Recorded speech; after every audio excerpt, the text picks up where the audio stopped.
Hi everyone. सो आज हम start करने वाले हैं eigen value and eigen function. इससे पहले हम ऑपरेटर्स देख चुके हैं कि ऑपरेटर कैसे कैसे करके अप्लाई होते हैं। इससे ही रिलेटेड हमारा ये टॉपिक है।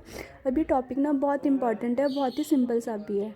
Simple in the terms easy, याद करना बहुत इजी है और बहुत ही आसान सा है, लेकिन इम्पॉर्टेंट इसलिए है क्योंकि ये सेमेस्ट्रल एग्ज़ाम में शॉर्ट नोट्स में आ जाता है और नेट या गेट के एग्ज़ाम में भी इससे रिलेटेड क्वेश्चन आते हैं। कोई भी फंक्शन दे दिया जाएगा और पूछ लिया जाएगा कि इसकी आइजन वैल्यू बताइए। अभी होता क्या है, इसकी इक्वेशन क्या होती है ये देखते हैं। देखो, ये हमारी इक्वेशन होती है ए शाई इज इक्वल्स टू स्मॉल ए शाई। अब इसका मतलब क्या है, देखो शाई हमारा कोई भी फंक्शन हमने ले रखा है, ए हमारा कोई ऑपरेटर है, क्योंकि मैंने आपको बताया था हम ऑपरेटर को जनरली कैप से रिप्रेजेंट करते हैं। तो कोई ऑपरेटर है, उसको हमने अपने फंक्शन पे अप्लाई करा, वापस हमें क्या मिला, वही फंक्शन हमें मिल गया with multiply by some constant. मतलब हमें जो फंक्शन था, जब हमने उसको किसी ऑपरेटर से ऑपरेट कराया तो हमें वो फंक्शन वापस मिल गया, लेकिन साथ में वो किसी से मल्टीप्लाई होकर मिला है। तो ये जो मल्टीप्लाइड वैल्यू है, इसको ही हम क्या कहते हैं, आइजन वैल्यू कहते हैं। ये कोई भी कांस्टेंट हो सकता है और वापस हमें साथ में अपना फंक्शन मिल जाएगा। तो ये सिंपल सा क्या हो गया, हमारा आइजन वैल्यू इक्वेशन, और ए हो जाएगा हमारा आइजन वैल्यू। ये जो फंक्शन है ये हो जाएगा हमारा आइजन वैल्यू फंक्शन, और ये जो ऑपरेटर ऑपरेट कराया है ये हो जाएगा आइजन वैल्यू ऑपरेटर। ठीक है, अगर हम इसकी डेफिनेशन देखें तो डेफिनेशन होती है eigen value equations are those equation in which operating the function we get the same function again only multiplied with a constant value. This constant value is called as eigenvalue and this function is called as eigen function. मतलब ये हो गई हमारी eigen value और ये हो गया हमारा आइजन फंक्शन।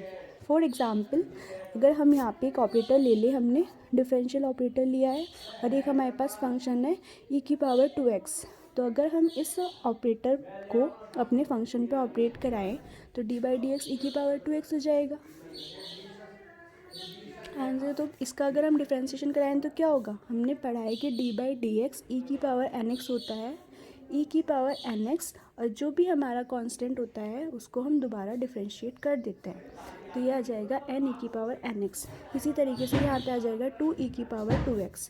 तो यहाँ पे हमें वापस अपना e की पावर 2x हमारा फंक्शन था वो मिल गया, और ये मिला है 2।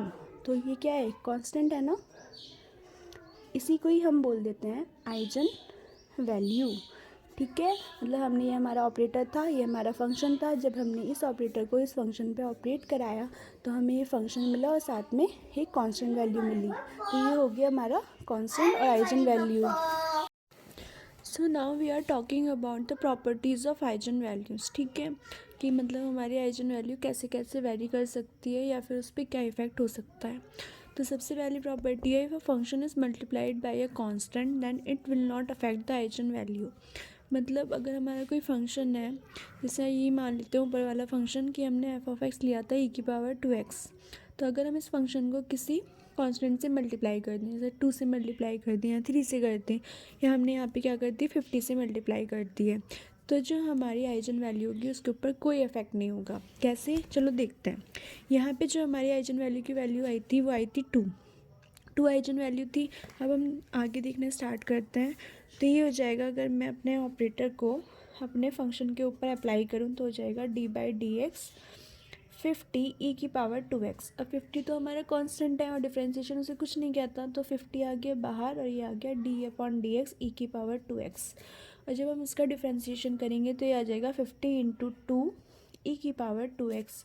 तो ये आ गया हमारा 100 ई की पावर 2x। लेकिन देखिए, जो हमारी आइजन वैल्यू है हमारी 100 नहीं है, क्योंकि हमारा फंक्शन क्या आता है 50 ई की पावर 2x। तो जो हमारी आइजन वैल्यू वो क्या है 2 इंटू 50 ई की पावर 2x। तो आइजन वैल्यू अभी भी हमारी क्या है 2 ही है। ठीक है, समझ में आया आपको, क्योंकि एफ ऑफ एक्स हमारा क्या था 50 ई की पावर 2x था।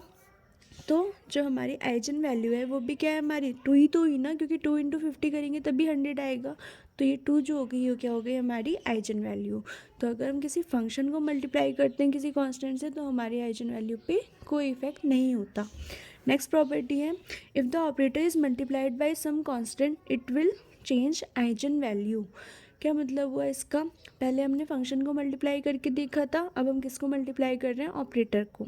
जैसे फंक्शन मेरा वही है F of X equals two E की पावर 2x, और इस बार मैंने अपने ऑपरेटर जो हमारा डिफरेंशियल ऑपरेटर था उसको 50 से मल्टीप्लाई कर दिया है। तो अब देखिए अप्लाई करके देखते हैं। ए एफ ऑफ एक्स अगर करेंगे तो क्या हो जाएगा 50 d/dx ई की पावर 2x, ठीक है। और ये क्या आ गया 50 इंटू 2 ई की पावर 2x, ठीक है। इसका डिफ्रेंसिएशन हो गया तो कितना आ गया 100 ई की पावर 2x। तो देखो हमने यहाँ पे क्या था, हमारा जो आइजन वैल्यू थी 2 थी, और यहाँ पे हमारी कितनी आई है 100। इस बार हमारी 100 आइजन वैल्यू आई है। आइजन वैल्यू इस बार है हमारी 100, क्योंकि जो हमारा फंक्शन था वो तो सिर्फ ई की पावर 2x था, और ई की पावर 2x की मल्टीप्लाई किससे आई है 100 से आई है। तो इस बार हमारी आइजन वैल्यू कितनी हो जाएगी 100। तो अगर हम ऑपरेटर को मल्टीप्लाई कर दें सम कांस्टेंट से तो हमारी आइजन वैल्यू भी क्या हो जाती है, चेंज हो जाती है। आई होप इन दोनों में डिफरेंस समझ में आ गया होगा। अगर आपके शॉर्ट नोट आता है तो आप ये पूरा लिख के आ सकते हो। क्लियर है। तो यहाँ पे हमारा ख़त्म होता है आइजन वैल्यू इक्वेशन और आइजन वैल्यू फंक्शन।